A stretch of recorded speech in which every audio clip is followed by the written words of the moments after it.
It's always this time of year that I particularly think about the summers that some of you have probably already heard too much about that I spent from the age of 9 onward at my aunt and uncle's home in upstate New York.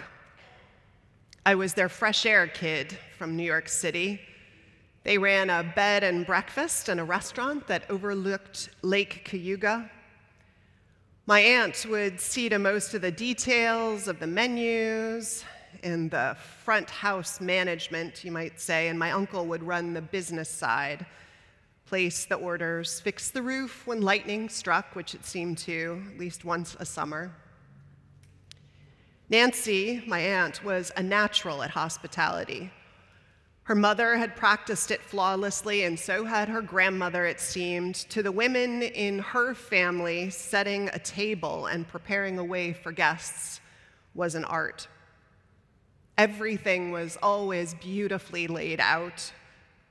And when you arrived, you felt welcomed like royalty, with huge smiles and hugs and a sense that they had waited and prepared for you all day, which of course they probably had. One afternoon, trying to show her all she had taught me, I laid out cups and saucers and spoons and napkins and freshly baked cookies. I hand-picked wild flowers from around the house, and I placed them on the table in the dining room, and I invited Nancy and my mother and my cousins. My mother was visiting us up in Ithaca that summer. And everyone appropriately oohed and awed about the table. And then someone asked for milk in their tea, which I had forgotten to put on the table, so I rushed over and put it out, a big plastic gallon jug. "Vanessa!" Nancy shrieked. "Have I taught you nothing?" So I ran back and put it in the porcelain creamer and filled that with milk and rectified my wrong. Hospitality for Nancy was an art about details, about beauty, and about welcoming that was communicated not just in a table, but in a smile and all the attention to the person who came to that table. It was about time and space that was carved out and prepared to be present, fully present to another person and the specialness that you felt in their presence. The art that Nancy passed on, of course, that she felt is older than her mother and her grandmother. It's age-old, it's ages old. It has deep roots in many, many places, some of which I'm sure you all know about and have studied, including the Middle East, where our own Jewish and Christian heritage and teachings sprung up. When I first arrived here, the sermon I preached talked about some of that, about Bedouin culture, which I'd come to know about when I visited Abu Dhabi years ago when my father-in-law and mother-in-law were living there. In Bedouin culture, it is a tradition, a mandate that you welcome the stranger. Forbidden as you are when you welcome them from even asking their names, lest you find out they are an enemy or connected to one. And you're mandated to feed and house a guest for up to 3 days, even if you are heading away from the oasis and they are heading to it. And so depleting your resources puts you at danger. And as a symbol, but also a reality, there's always coffee on the fire, because that's the first thing you serve your guest.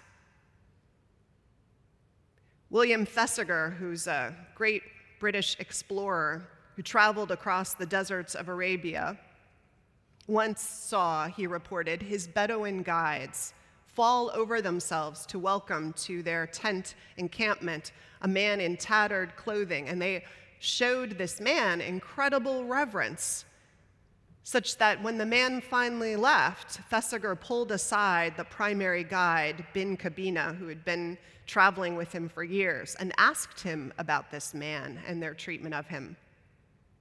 The man, it turned out, was revered for his hospitality. Once he was one of the richest men in the tribe. Now he has nothing except a few goats. I asked, what happened to his camels? Did raiders take them, or did they die of disease? And Bin Kabina answered, no. His generosity ruined him. No one ever came to his tents, but he killed a camel to feed them. By God, he is generous. I could hear the envy in his voice, Thesiger said. Imagine generosity and hospitality to the point of ruin, and people who revere you for it. That is the world that helped shape our own. The word guest has as its root a word that means spirit. Hence the connection, also ancient across many cultures, that when you're entertaining guests, you and I, strangers, we have to be aware that we are entertaining spirits, the origins and power of which we cannot know in the moment. The stories of entertaining angels unaware in Greek and Hebrew scriptures. We value hospitality. We have inherited, those of us who come out of the Judeo-Christian culture, or one of the many influenced by it, or Bedouin and Middle Eastern culture. Even in India, there's a saying, the guest is God. So many cultures pass on to us this radical sense of the grounding importance of hospitality. Even in our own denomination, years ago, the program that was created to prepare us to be more welcoming, decades ago, to be more welcoming to people who were gay, lesbian, transgender, bisexual, recalled us to this age-old ethic, calling the program the welcoming congregation, because who would want to be anything but welcoming?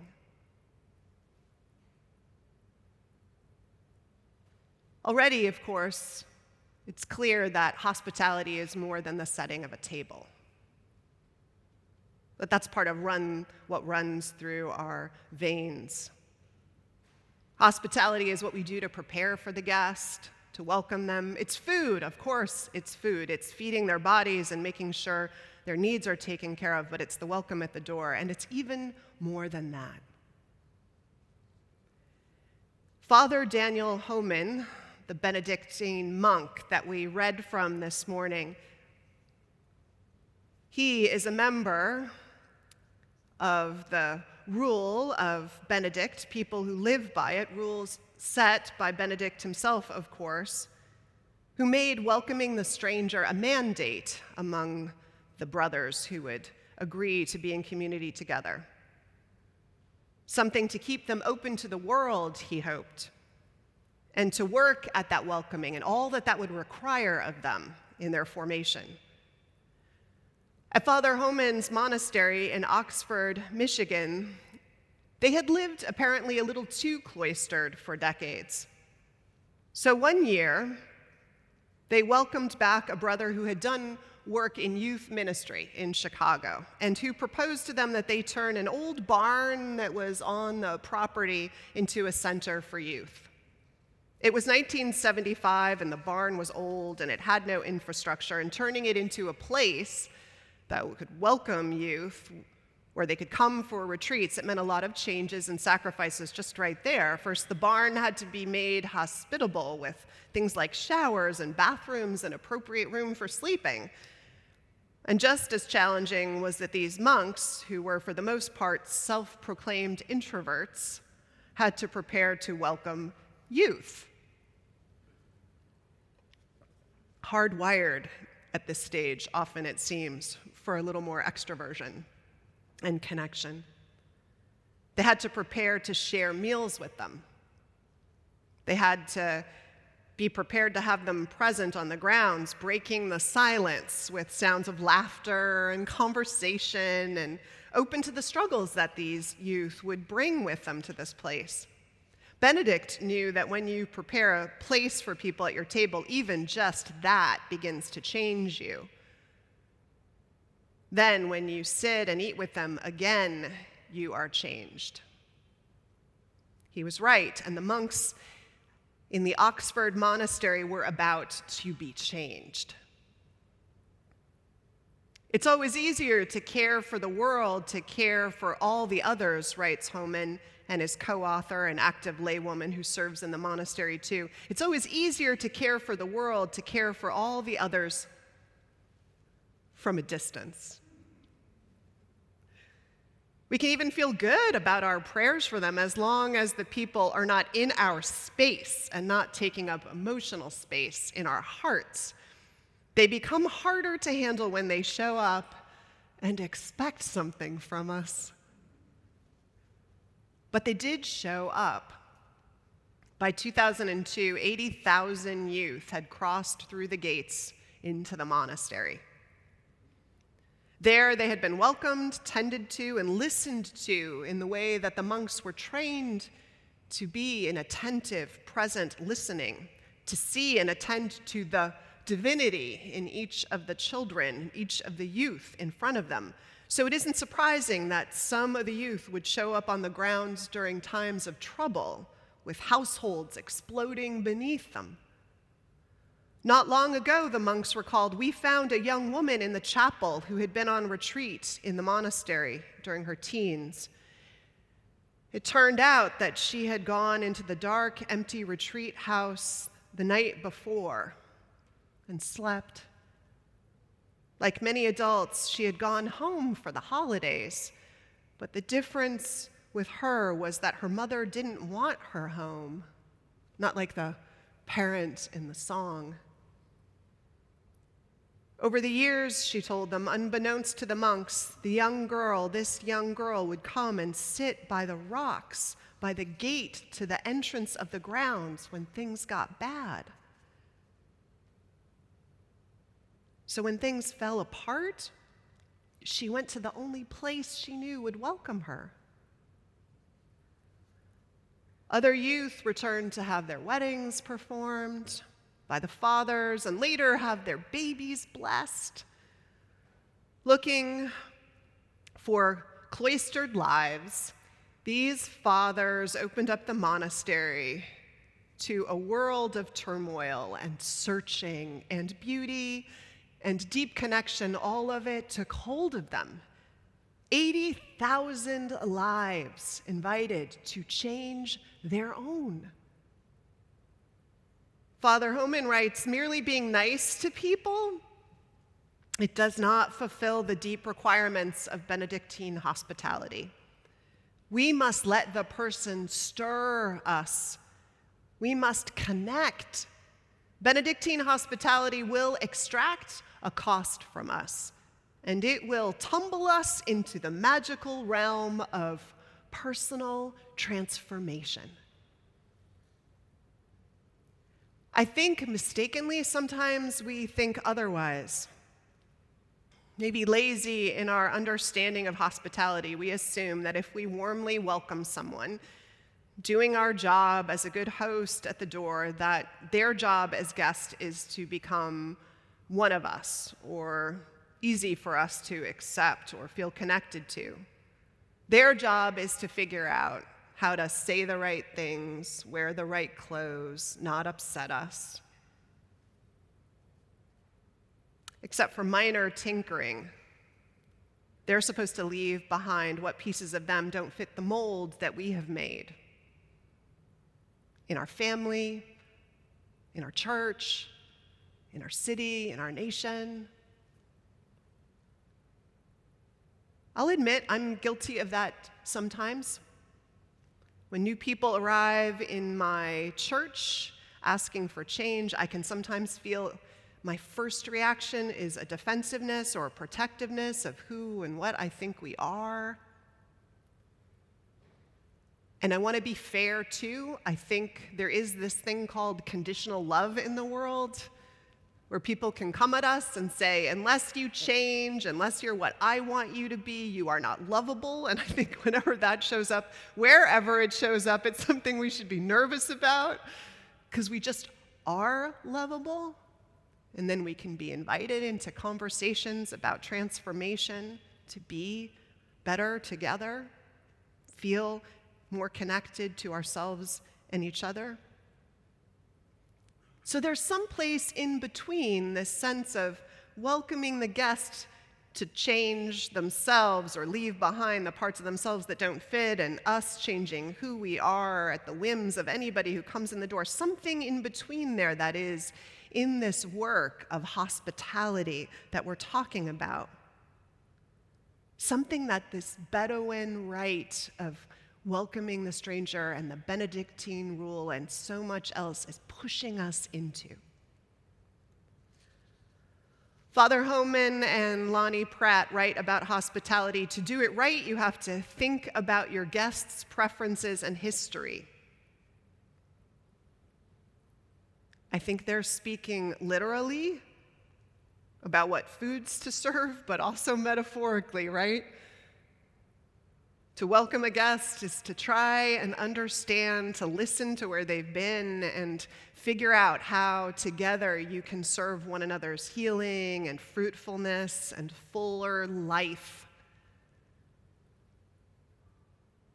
To do that, it means, of course, we're not just making a meal, but we're meeting a person in a way that orients our heart to be ready to say, I am open to you, and that you might change me, might show me where and how I need to be changed, to be more loving, to be more welcoming and embracing, because you matter to me, which of course we do matter to one another. In our tradition, we believe in the worth and dignity of all people. We assign worth and dignity to all people. We see the holiness in them, and we expect them to change us. I hadn't really thought so much the last time I preached about welcoming, about this transformational piece of what it asks of us. But I think it's key and timely, and I find myself circling around it. As we Unitarian Universalists, we members of the First U Society of San Francisco, we who live in and help shape this nation are needing to grapple again with what it means to be hospitable and truly welcoming, in the fullest spiritual sense of that, in the institutional change that's required of that. To be welcoming of a more expansive notion of gender, for example. To be changed by a world that is not majority white and that does not put whiteness at the center of all the norms, but invites the norms to be shaped and defined by everyone who brings their full selves and is invited to bring their full selves into the conversation, into the messiness that Carmen talked about that's present and hard and beautiful and gorgeous when we do that. Welcoming in that sense is something that's so important that it clearly means giving up the comfort of avoiding what feels complicated or confusing, because it's so important for us to figure out how to be better as a nation and a city and a church and a family. And the only way there is to get into the messy, hurting, hard parts together. That, after all, is what those monks in that monastery in Oxford, Michigan did, the one that had more capacity for love than it thought it did. And the fruits of their wading into that world, defined also by the youth who they welcomed in, was both the struggles they let in, but also the laughter, and how the stranger became a beloved extended member of the family, whose weddings they danced at and babies they blessed, who showed up in the middle of the night because they needed someone who they knew would love them back into wholeness and healing. Spirit entered with each guest, as that word implies it will, to blow the place open to bigger love. So it's what I find myself thinking about this summer again. what it means to live that ethic of hospitality. The one I learned in part at the table set by an aunt, but I learn more deeply each time we're challenged to ask what it means to be welcoming to whoever might show up at our doors. So pour that coffee, brothers and sisters and siblings, remembering that man in the desert who gave everything to welcome each stranger that showed up at his tent encampment. Pour milk in the creamer and call to mind those who taught you how to welcome and love this way, this intimate breaking of bread, journeying shoulder to shoulder way. And may we all go to the doors we stand by wherever we do, whenever and wherever we are the ones, and open the way. And open spirit in its wild transformation to larger life as we do so. Blessings to us all, and amen.